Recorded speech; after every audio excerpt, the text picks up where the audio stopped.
Australia is now open again for international students. Pero teka, nagsara nga ba talaga sila?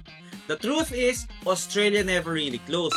Pero oo, for a while, sobrang hirap mag-apply ng student visa. Lalo na kung kapos ka sa budget, hindi mo maabot yung IELTS score na kailangan mo at lumagpas na ang age mo ng 35 years old. But you know what?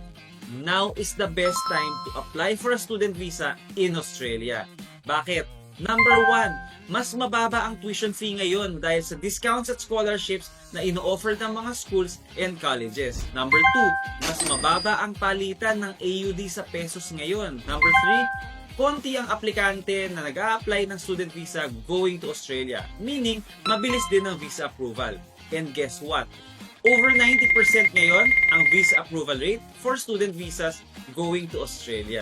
Kung last year sobrang dami ang nag-a-apply, ngayon, konti na lang ang kalaban mo. That means, mas mataas ang chances mo to get in and get approved. Mas madami ding part-time jobs available ngayon. Dahil less ang international students, ikaw na ang priority ng mga employers for your part-time work. We've helped hundreds of Filipinos study in Australia, kahit kulang sa IELTS, overage, or working on a tight budget. Kung gusto mong malaman kung eligible ka pa, message us for a free consultation.